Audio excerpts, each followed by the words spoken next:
अस्सलाम वालेकुम नाजरीन, आप देख रहे हैं गुलिस्तान न्यूज़ में। हूँ आपका मेज़बान इदरीस फलाही। खबरों की शुरुआत करेंगे और जम्मू कश्मीर के अंदर जिस तरीके से दो ज़िमनी हल्का इंतखाबात पर इलेक्शन का बिगुल बजते ही अब बीजेपी की जानिब से जब उम्मीदवार को मैदान में लाया गया तो नगरोटा के अंदर क्या कुछ इस वक्त सूरत आपको बताएंगे। नगरोटा उम्मीदवार देवयानी राणा का बयान भी निकल करके सामने आ रहा है और नगरोटा की आवाम के लिए हमेशा काम करूंगी, ये उनकी जानिब से कहा गया है और नामजदगी के लिए बीजेपी हाईकमान का उनकी जानिब से शुक्रिया अदा किया गया है। लेकिन वहीं पर बात करें तो उनके जो चाहने वाले लोग हैं, उनके कारकुनान हैं, उनकी जानिब से जश्न का भी इनेकाद किया गया है। ये तस्वीरें आप देख सकते हैं कि ढोल धमाकों की आवाज़ भी अब देखने को मिली है क्योंकि देवयानी राणा को बीजेपी की जानिब से नगरोटा ज़िमनी हलके से उम्मीदवार के तौर पर खड़ा किया गया है। और वहीं बात करें बडगाम की तो बीजेपी की तरफ से वहां पे भी अपना उम्मीदवार खड़ा किया गया है, आगा सईद मोहसिन। सबसे पहले जम्मू के हवाले से बात करेंगे जहां पर जम्मू के नगरोटा ज़िमनी हल्के इंतखाब से बीजेपी की जानिब से देवयानी राणा को बतौर उम्मीदवार नामजद करने के बाद ही उनके हिमायतियों और चाहने वालों ने धूमधाम से जश्न मनाना शुरू कर दिए हैं। इस मौका पर देवयानी राणा ने जरा इब्लाग के नुमाइंदों से बात करते हुए पार्टी हाईकमान का शुक्रिया अदा किया है और कहा है कि बीजेपी दुनिया की सबसे बड़ी सियासी पार्टी है और इसके कारकुनान इसके परिवार हैं। उन्होंने कहा कि नगरोटा हल्का इंतखाब की आवाम ने जिस तरह उनके वालिद मरहूम देविंदर सिंह राणा पर भरोसा किया था, उन्हें जीत दिलाई थी, ठीक उसी तरह पिछले एक साल से उन्हें भी आवाम की जानिब से काफी प्यार दिखाया गया है। उन्होंने कहा कि उनके वालिद और उन्होंने खुद हमेशा आवाम हित में काम किए हैं और आगे भी करते रहेंगे, इसलिए उन्हें ये उम्मीद है कि आवाम उन्हें एतमाद देगी। उनकी जानिब से क्या कुछ कहा गया है, सुनते हैं।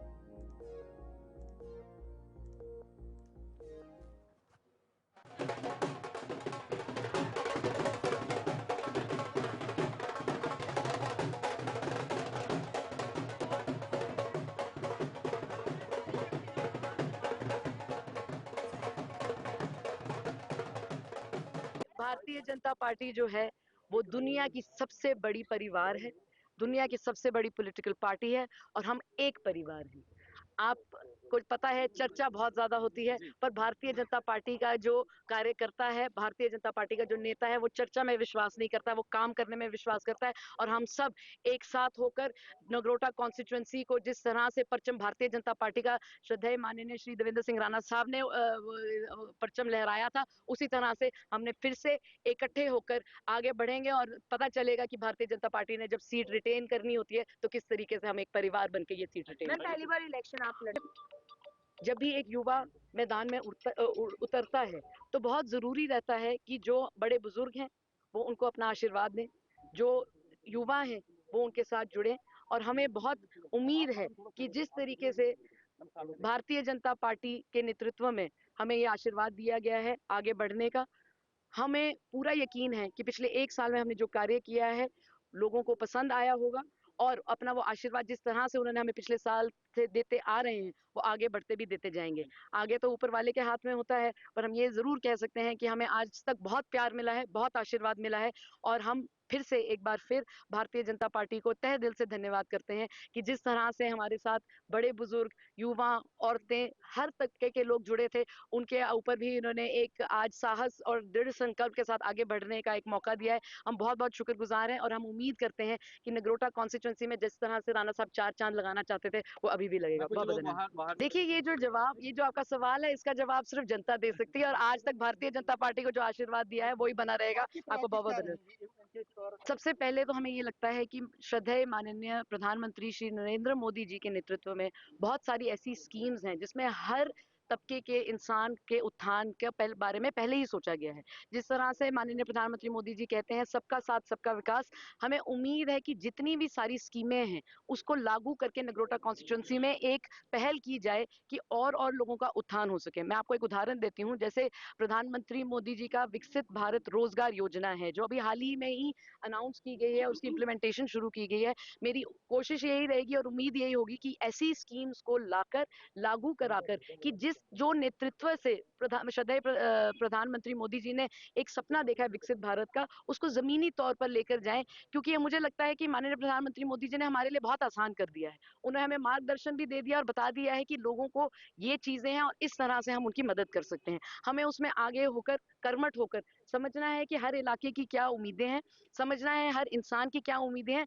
और उनको रिसोर्स से जोड़ना है कि जो जो जहां जिसकी भी अगर जरूरतें हैं उनको पूरा करने में हमारे, जिस तरह से मैंने कहा, भारतीय जनता पार्टी बहुत बड़ी पार्टी है, इनका जो छत्र छाया है पूरे भारत देश में फैला हुआ है, और कभी भी आज तक बड़ा आशीर्वाद रहा है पार्टी का और माननीय देवेंद्र सिंह राणा साहब का भी, कि आज तक हमारे पास जो भी आया है हमने कोशिश की है उनकी उम्मीदों पे खरे उतरने की, और हमें ये यकीन है कि आगे इतने सारे आशीर्वाद के साथ जब हम बढ़ेंगे तो ये सारे जो लोगों के सपने हैं।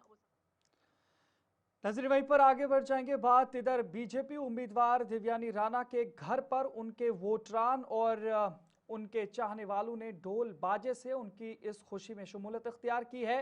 उन्होंने कहा कि वो देवयानी राणा को मैंडेट दिए जाने पर काफी खुश हैं और उन्हें पूरी उम्मीद है कि वो इस इलेक्शन को भारी अक्सरियत से जीतेंगे। देवयानी राणा के समय हम घर पर मौजूद हैं और चहल पहल इस समय काफी ज्यादा देखने को मिल रही है और लोग यहाँ पर पहुंच रहे हैं। हालांकि आप देखिए ढोल भी यहाँ पर जो है वो मंगवाया गया है, ढोल यहाँ पर जो है वो बजाया जा रहा है, मिठाइयां बांटी जा रही हैं, क्योंकि स्वर्गीय देवेंद्र राणा की बेटी देवयानी राणा को जो है वो नगरोटा सीट के लिए उम्मीदवार के लिए जो है भारतीय जनता पार्टी ने घोषणा की है और तमाम लोग यहाँ पर पहुंच रहे हैं। देवयानी राणा से भी जो है वो बातचीत कर रहे हैं, कुछ लोग हमारे साथ मौजूद है, इनसे बात करेंगे। सर, इस समय कितनी खुशी हो रही है और इस वक्त का आप इंतजार कर रहे थे, कितनी प्रसन्नता इस समय हो रही है? बहुत इंतहा, अनलिमिटेड।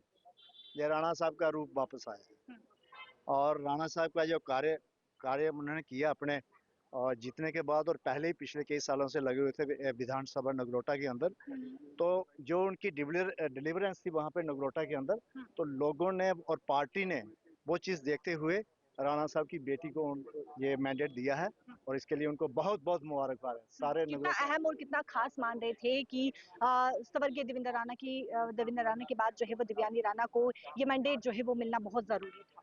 बिल्कुल जरूरी था। पता क्या है, इसमें दो तीन चीजें हैं। एक तो देवयानी राणा जो है, she is learner person, well educated और बहुत एक्सपोजर है, बोल्ड हैं और नेचुरली देवेंद्र सिंह राणा की बेटी हैं, तो वो अंश तो इनके अंदर होगा ना। तो लोगों ने देखा कि नगरोटा कॉन्स्टिट्यूएंसी को जे आगे जाके मिठाई लाए? हाँ, मिठाई लाए हैं, बिल्कुल लाए हैं। ये मेरी पुत्री है, हमारी बेटी है और मेरी बेटी की सहेली भी इकट्ठी पड़ी। देखिए इस समय बेहद ही खुशी जो है लोगों के चेहरे पे इस समय नजर आ रही है और तमाम सपोर्टर्स जो देवयानी राणा को सपोर्ट कर रहे या फिर स्वर्गीय देवेंद्र राणा को सपोर्ट करते थे, वो इस समय जो है वो यहाँ पर पहुंचे हुए हैं। बातचीत करने की कोशिश करेंगे। सर, कितनी प्रसन्नता है इस समय कि देवयानी राणा को जो है वो मैंडेट मिला है? ये तो मैं एक्सप्रेस नहीं कर सकता हूँ, इतनी प्रशंसा है। कहाँ से मिलने के लिए आए हैं आप? मैं बलवाल से बलवाल से आए हैं जी, क्या कहना चाहेंगे सर? बस यही इन्होंने बोला जी, ठीक ही है, अब क्या बोलेंगे, अब देखते हैं क्या बनता है। कहाँ से आए हैं? बहुत दिनों से इंतजार था ये। इंतजार था। कहाँ से आए हैं आप? बुलवाल से ही आए हैं हम। सर, आप कहाँ से आए हैं मिलने के लिए? कितना इंतजार? नजरी वहीं पर बडगाम हल्के के हवाले से भी बात करेंगे। इधर बडगाम हल्का इंतखाब पर बीजेपी की जानिब से सईद आगा मोहसिन को अपना उम्मीदवार नामजद करने के बाद ही चहल पहल देखने को मिली है और उनके चाहने वालों ने उन्हें मुबारकबाद देना शुरू कर दिया है। गुलिस्तान न्यूज से बात करते हुए उन्होंने कहा कि बडगाम में बीजेपी की जानिब से पहली बार उम्मीदवार मैदान में उतारा गया है और एनसी पीडीपी ने हमेशा यहां से जीत हासिल करने की कोशिश की और कई बार जीत भी गए, लेकिन बडगाम की आवाम के लिए कुछ भी खास नहीं किया गया। सईद आगा मोहसिन ने बडगाम की आवाम से इस बार एतमाद की अपील किया। उन्होंने कहा कि बीजेपी को इस सीट पर फतेह हासिल होते ही बडगाम के लिए नए बाब और नए दौर का आगाज होगा। बडगाम असेंबली इलेक्शन जैसे ही ऐलान हुआ तो पार्टी में कहीं ना कहीं उथल पहल देखने को मिली है। उस ज़मन में हमने देखा, चाहे नेशनल कॉन्फ्रेंस हो, पीडीपी हो, दीगर जमातें हैं, उन्होंने अभी तक जो है उम्मीदवारों का ऐलान नहीं किया, क्योंकि अगर हम देखें नेशनल कॉन्फ्रेंस का राज रह चुका है बडगाम में, वही पीडीपी की बात करें या दीगर पार्टियों की बात करें, अभी तक उनकी तरफ से कोई उम्मीदवार जो है बडगाम असेंबली इंतखाबात के लिए मुंतखब नहीं किया गया। वहीं पर बीजेपी की अगर हम बात करें तो बीजेपी ने इस बार जो है बडगाम में अपना उम्मीदवार उतारने का फैसला किया और आज जो है उसका ऐलान भी किया गया। हमारे साथ मौजूद है आगा सईद मोहसिन, जो कि बीजेपी का कैंडिडेट होगा इस बार बड़गाम असेंबली इंतखाबात के लिए। इनसे थोड़ी सी बातचीत करेंगे और जानने की कोशिश करेंगे कि किस तरह की कोशिश रहेगी इस बार वोटर्स को अपनी ओर खींचे। अगर साहब, पहले तो आपको हमारी तरफ से मुबारकबाद। अगर साहब, जैसे कि हम देख रहे हैं पहली बार बीजेपी की तरफ से बड़गाम में उम्मीदवार उतारना, कहां पर इस वक्त बीजेपी अपने आप को देखती है? देखो, सबसे पहले मैं हाईकमान से शुक्रिया अदा करता हूं, जो मैं हमारे नरेंद्र मोदी भाई जी, जो हमारे हमारे प्राइम मिनिस्टर ऑफ इंडिया, हमारे होम मिनिस्टर अमित शाह जी, हमारे national president JP Nadda ji, हमारे नेशनल जनरल सेक्रेटरी तरुण चुग जी, जो हमारे जम्मू कश्मीर के प्रभारी भी हैं, हमारे state president sir Sharma ji, हमारे स्टेट के जनरल सेक्रेटरी ऑर्गेनाइजेशन अशोक कोल जी, हमारे यहाँ एलओपी सुनील शर्मा जी, पूरे टीम का मैं शुक्रिया अदा करूँ। उन्होंने हमारे ऊपर भरोसा दिलाया। मैं इंशाल्लाह उम्मीद है कि हम भारतीय जनता पार्टी इस बार हम बड़गाम से उनको सीट देंगे। जहां तक हम बात करें, क्योंकि नेशनल कॉन्फ्रेंस ने अभी तक कोई उम्मीदवार अपने नामजद नहीं किया, चाहे पीडीपी हो दीगर जमातें हो, क्या लग रहा है आपको कि बीजेपी मुकाबला कर पाएगी? क्योंकि काफी कठिन सफर है। देखो, आप देखिए 50 साल से जो हमारी नेशनल कॉन्फ्रेंस यहाँ इक़्तिदार में आते हैं, आज वो उनको अभी इस वक्त वो कैंडिडेट भी नहीं डिसाइड कर रहे हैं। अगर उनके पास है कोई मुद्दे होते हैं, उनको 1 साल हो गया यहाँ सरकार बना के। आज देखिए, आप भी वाकिफ हूँ, आप देखिए 1 साल में उन्होंने किया यहाँ कुछ। आज इसलिए वो यहाँ कैंडिडेट का मशवरा कर रहे हैं, चाहे बाप का बेटा, चाहे बेटा का बाप, बेटा का उसका पति, उसका ये पूते, वही आज वो मशवरा आपस में कर रहे हैं। उनका इस वक्त वहाँ लोगों के साथ, लोग इनके खिलाफ है। आज नेशनल कॉन्फ्रेंस के खिलाफ वो वोट देंगे, उनके पास कोई मुद्दे नहीं है। अब रह गए पीडीपी की।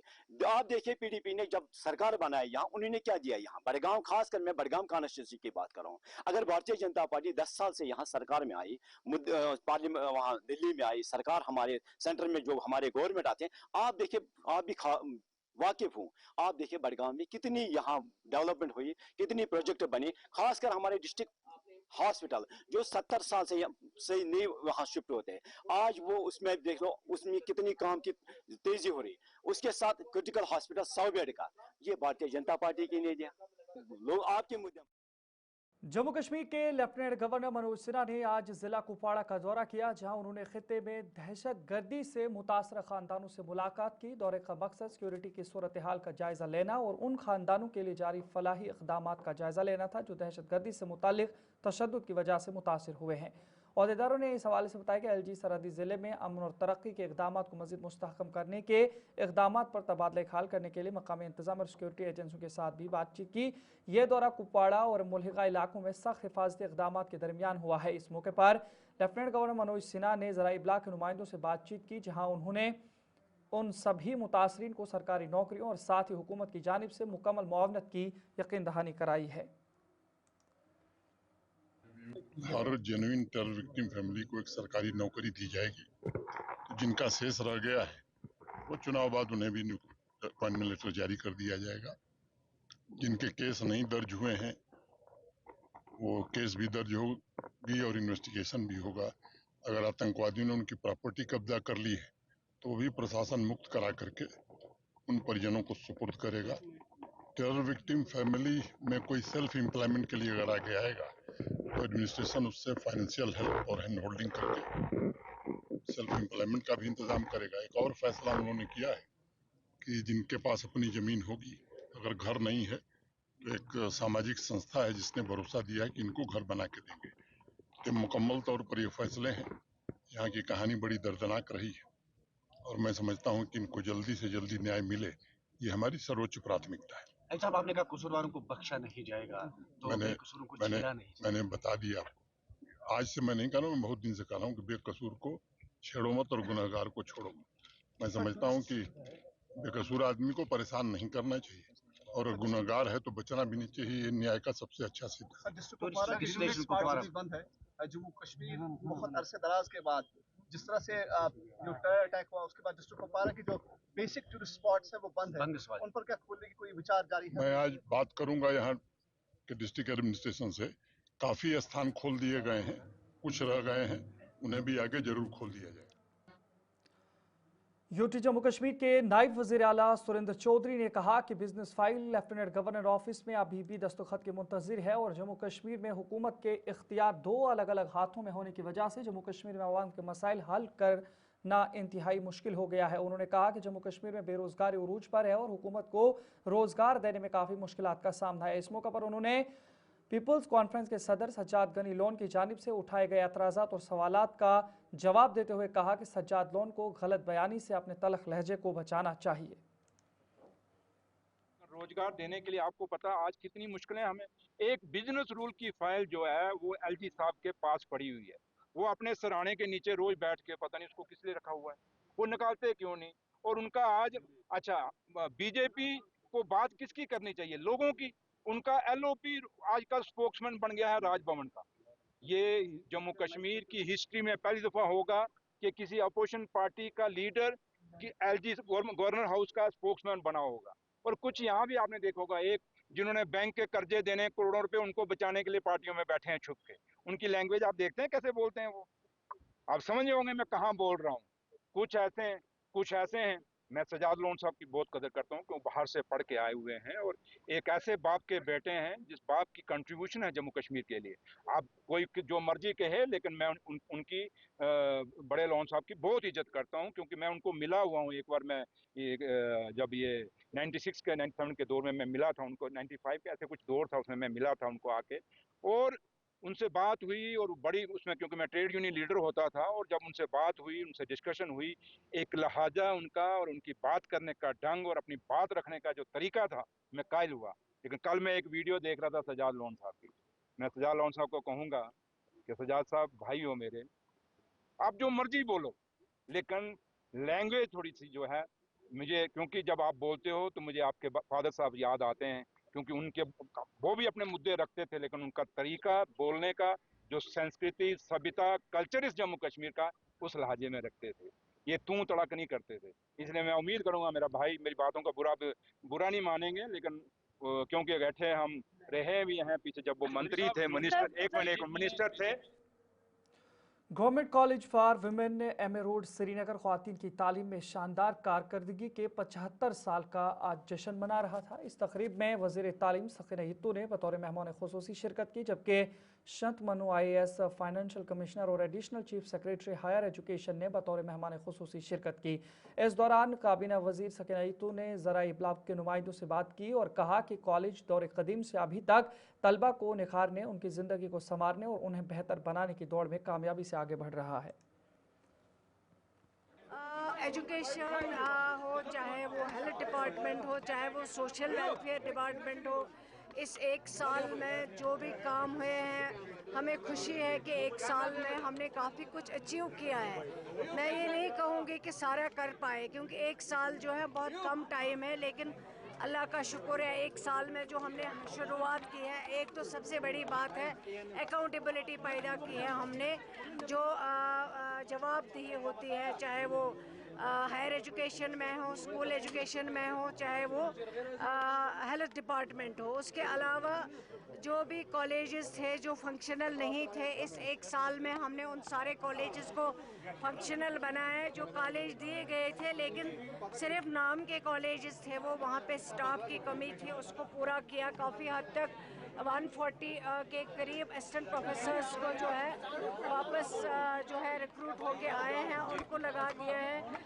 जो इनकम्प्लीट कॉलेजेस थे जिनका कंप्लीशन पीरियड जो था इस एक साल में हमने कंप्लीट किया और उनको फंक्शनल बनाया। जो यहाँ पे एजुकेशन सिस्टम है उसको बेहतर से बेहतर बनाया। इधर यूथ कांग्रेस जम्मू कश्मीर यूनिट ने दोपहर तकरीबन 1:30 बजे RSS दफ्तर अम्फला जम्मू के बाहर एक पुरअमन एहतजाज मुजाहिरा किया।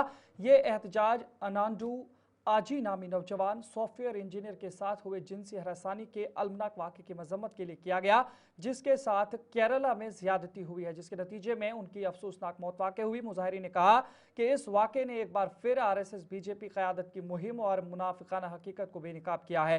एहतजाज की क़यादत मान सिंह राठौर, नेशनल सेक्रेटरी और इंचार्ज JKPYC ने की।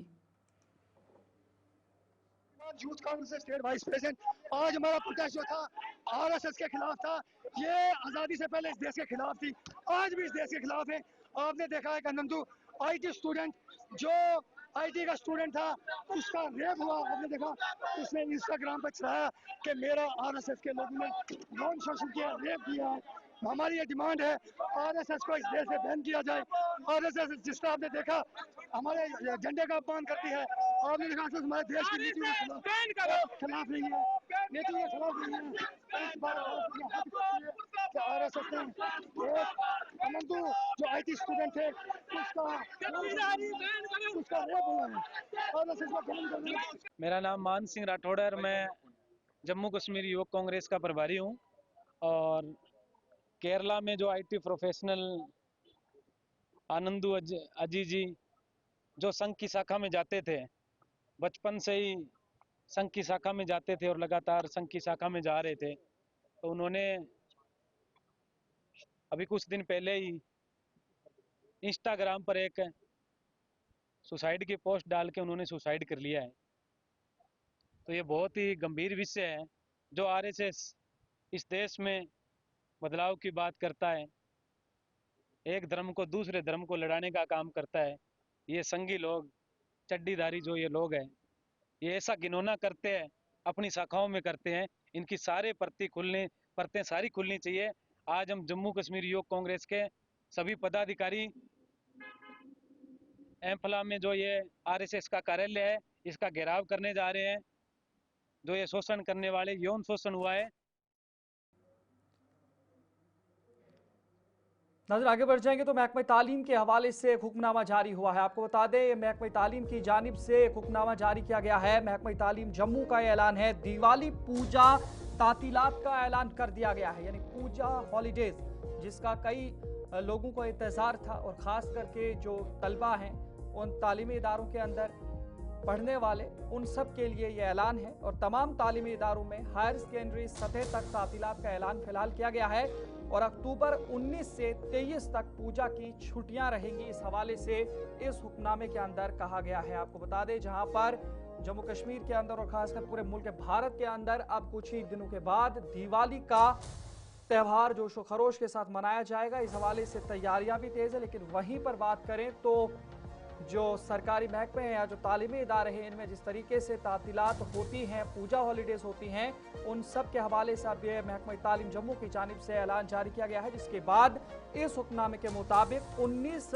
अक्टूबर से लेकर 23 अक्टूबर तक पूजा हॉलीडेज या पूजा तातीलात रखी जाएंगी। और इस बीच में जो भी इम्तिहानात हैं या कुछ इस तरीके की सरगर्मियां, जिसमें खासकर यूनिवर्सिटी ऑफ जम्मू के हवाले से भी आपको बता दें जहां पर कुछ इम्तिहानात इस बीच होने थे लेकिन उनको फिलहाल पोस्टपोन किया गया है, मुलतवी किया गया है और पूजा हॉलीडेज के बाद उनके लिए नई डेट शीट निकाली जाएगी।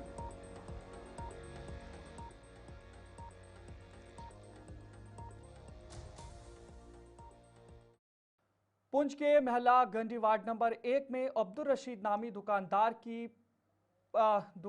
की दुकान पर चोरों ने ताले तोड़कर चोरी की वारदात अंजाम दी। जराये के मुताबिक चोर दुकान से कुछ सामान और संदूक में मौजूद नकदी चुराकर फरार हो गए। इतला मिलते ही पुलिस मौके पर पहुंच गई और मामले की तफ्तीश शुरू कर दी।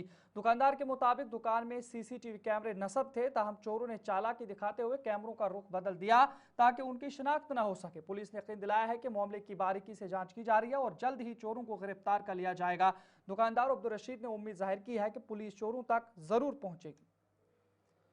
जब सुबह आए हमारे ताले टूटे हुए थे, दुकान पे चोरी हो गई हुई थी। हमने सोचा वैसे ही खुला होगा शटर, लेकिन हमने ताले शाले ढूंढे, इधर मिला नहीं कुछ। तो हम फिर आगे पीछे गए, हमारा गला वो बाहर डाला हुआ रोड के थोड़ा बीच में जाने। तो वहाँ पर हमारे को उम्मीद आए हुए हैं, हमारे SI साहब, उम्मीद है कि मिल जाएगा चोर। कोशिश। तो नजरी खबरों का सिलसिला यहीं पर रोकना चाहेंगे, लेकिन गुलिस्तान न्यूज़ पर खबरों का मजीद सिलसिला जारी रहेगा। फिलहाल अपने मेज़बान इदरीस फलाई को इजाज़त दीजिए। देखते रहिए गुलिस्तान न्यूज़। अल्लाह निगहबान।